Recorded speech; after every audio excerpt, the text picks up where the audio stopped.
So now it is time for another rare beverage, and this rare beverage is my personal favorite because it is truly rare. It's very hard to find it, and it is banned in many countries across the world.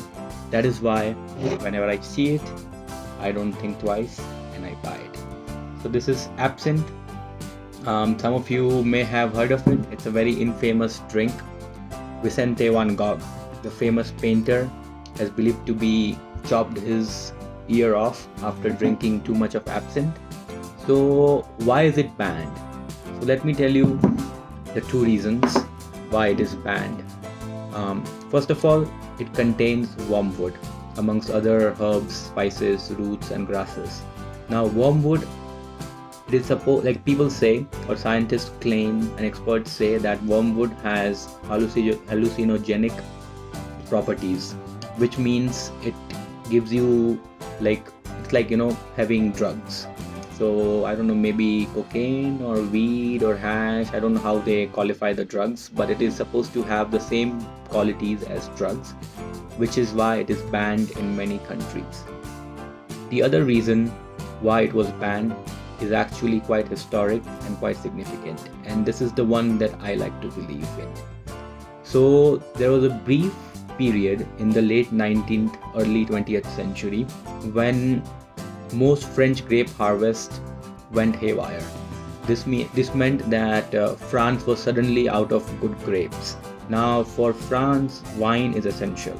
So when they ran out of wine, when they ran out of grapes and couldn't produce more wine, they suddenly switched to absinthe, because absinthe is prepared with any kind of grain or any kind of fruit or berries which have good sugar content, and you throw in some herbs and spices and you get absinthe.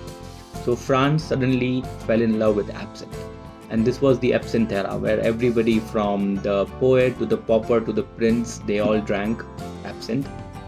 And suddenly, like after 5-6 years, when the grapes finally started recuperating, finally started growing, the harvests were bountiful, there was no demand for wine because people fell in love with absinthe. So this is when the winemakers and the vineyards and the wineries got together, and they thought something has to be done. So they came up with this ingenious idea that let's ban it because it has wormwood, which is hallucinogenic. So many people believe that that was the real reason behind the ban on absinthe, and the ban still exists in many countries. But wherever you find it, close your eyes and buy it.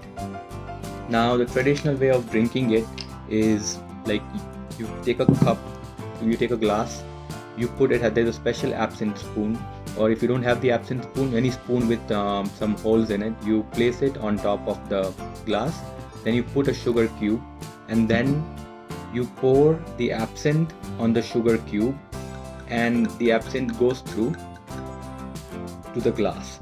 Now your sugar cube has absinthe, so you can set it on fire, because usually absinthe is high on spirit. It is like 55 to 75%. So this one is 55%, but it could go as up as like 75, as high as 75, 80.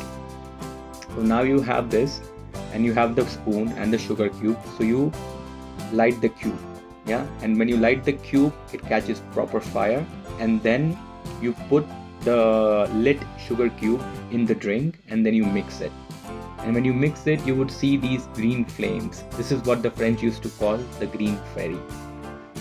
So it's very beautiful when the flames are formed. Unfortunately, I don't have neither sugar cubes nor the spoon, so I can't do it. So I'll just be drinking it straight up. It has a nice lime green color. And let's have a sip. I can smell the anise.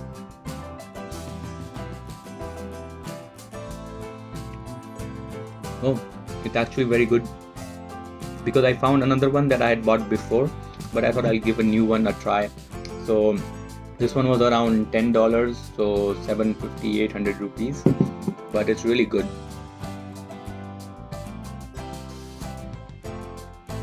So I hope you liked this special Georgia duty-free episode. It was one of the rare episodes for me as well, because I normally don't buy from duty-free shops. So I hope you liked it, And if you did, then share it with your friends. You can like, comment, subscribe, and you can write about your own experiences with rare beverages, or if you have tried absinthe, or if you have tried anything from Latvia, because I never expected Latvia to be producing such different kinds of alcohols, which it does. So if you know any other country which produces different kinds of alcohols but it is not well known, please drop a comment and maybe I'll invite you on the show. So thank you guys for your time, and cheers and have fun.